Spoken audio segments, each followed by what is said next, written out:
But what would you say is the difference between having a preference for children versus having a preference for someone of the same sex?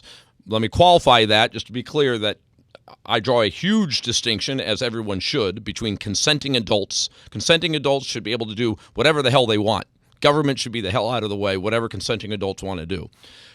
Adult with child, that is an absolute no-no, clearly. But as far as just the putting that aside and all the politics and legality of that aside, what is the difference in your view between preferring sex with a child versus preferring sex with someone of the same gender? I do like to start conversations by, pointing out that, that we still need to draw the divide, that for such a long time there was a stereotype of gay men, preying on children, that to point out that even when we're breathing the same two words in the same sentence, that's not the image that either of us is trying to put forth. Agree. Really, it's whenever I discuss it, these are just the two major departures from typical male sexual interest patterns that are under discussion. So really, just sexual minorities. Some can be enacted in a perfectly healthy way, others, not so much. Others, not at all. And by the way, Doctor, I'd be happy to throw other things in there. I'm curious if you would also, but interest in having sex with two people at the same time, interest in having,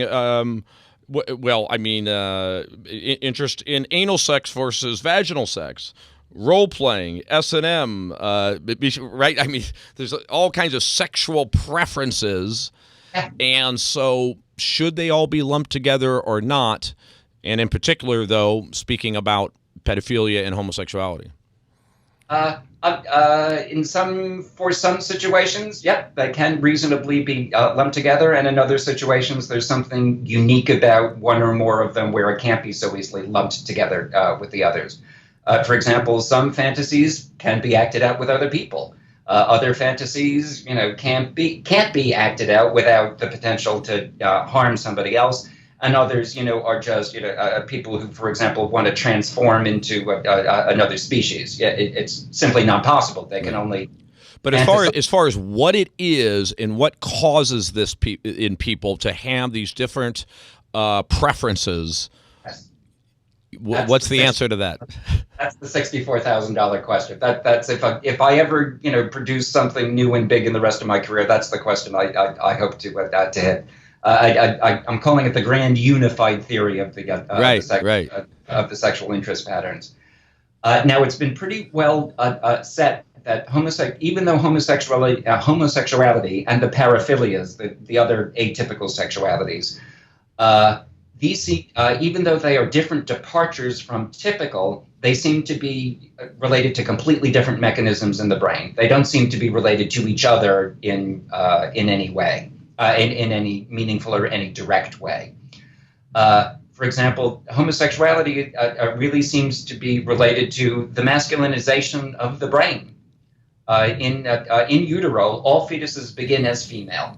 Either XX chromosome or XY chromosome. The first couple of weeks of gestation, all fetuses are female. Towards the end of the first trimester, 8 to 10 weeks-ish is when testosterone kicks in. Different proteins start getting produced from the Y chromosome, and as a chain reaction, that's when the fetus, if it's male, starts to masculinize. There's evidence to suggest that the thing that results, at least in male homosexuality, is something interferes with the masculinization process, so the fetus doesn't masculinize quite as much as it otherwise would.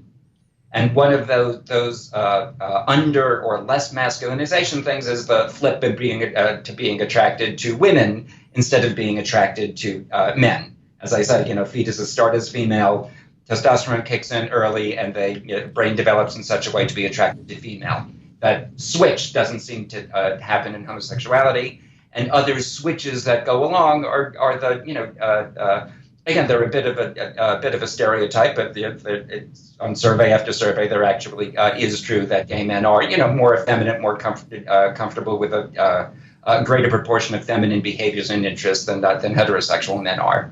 What do you say, though, to twin studies when it pertains to this theory? Because, correct me if I'm wrong, there's lots of twin studies where simply because one identical twin is gay, it doesn't mean the other one is. In fact, I think more often not the other one is not, and then same with transgender. So how would you explain that if you're saying this is happening in utero? There's nothing to explain. What happens in utero is not an all or none game. It's a more or less probability game. Now, even though it is possible and even probable that the second twin will be heterosexual, the probability of the other twin being homosexual is many times larger than it would otherwise be. For example, in just a regular everyday male birth, the base rate of homosexuality is somewhere about 2 or 3%.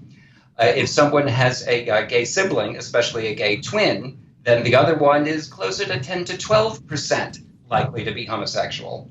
So that's still close to 90% probability of being heterosexual, but it's also 3 to 4 times elevated, more likely to be homosexual. So it is. You are exactly correct. It's not an all or none. It is a relatively subtle biological effect because many different factors go into development. And if only a handful of them are different, the others are still in play. So what would the postnatal causes be in your view? There's no evidence, at least in male homosexuality, there's no evidence to suggest that there are any postnatal influences. So what would cause one, in your scenario, of these identical twins, where you're saying it happens via hormones in utero, why would one turn out straight and the other one gay? Usually, it's that whether they share or don't share an amniotic sac. For example, there are both identical twins and there are fraternal twins. And even amongst those twins, they can both be in the same amniotic sac, being fed the same amniotic fluid, or they can have independent sacs, so they're developing in a different set of amniotic fluid.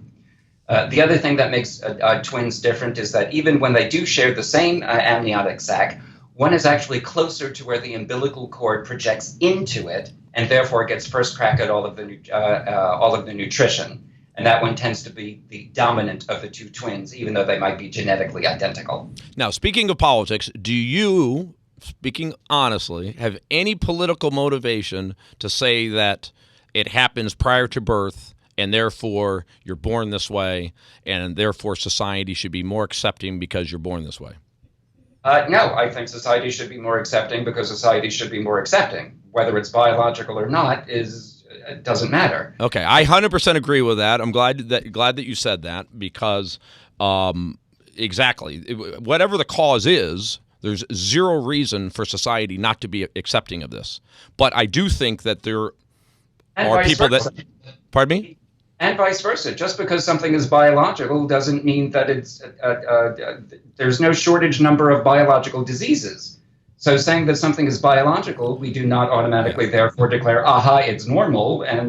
But we're well aware, though, that there's a big political movement out there of born this way, and that politically correct people, when it comes to the issue of homosexuality, want to say that you're born this way. That way, there's no treatment for it. It's perfectly normal, perfectly natural, and I think it causes people to naturally push aside other evidence. The Nicolosi folks, and I got to say that based on, I'm no doctor, I am a lawyer though, so I look at things logically, and it seems to me there is a lot of logic associated with the idea that there are things that can happen in very early childhood. Brain, as you well know, is developing in utero and post utero. The brain's continuing to develop until you're, 20 years old or what have you. So major brain development is happening at a very young age, 1 week old, 1 month old, 1 year old, and that brain is still forming and connections are still happening. And those connections can get effed up by various traumas that can cause all kinds of things. Forget homosexuality being one potential under this theory, but all kinds of other things, perhaps pedophilia, which I do want to get to more. But do you reject that as a potential cause of homosexuality? As a potential? Yes. Yeah. I'm just noticing that in that line of logic, there were, I counted, I think, at least 6 steps for which there exists absolutely no evidence, and for which all you said, well, this could be, and if this is true, and if this is true, and and as I say, I think there were 6 steps. There is no evidence for any of those steps. Despite all of the claims of their being changed, nobody has ever demonstrated it in any objective way. Despite the claims that, in theory, this kind of thing could be shown in the brain, nobody's shown the stack of brain scans for it to happen. So could it? Yeah, sure. And so could the moon be made of green cheese. So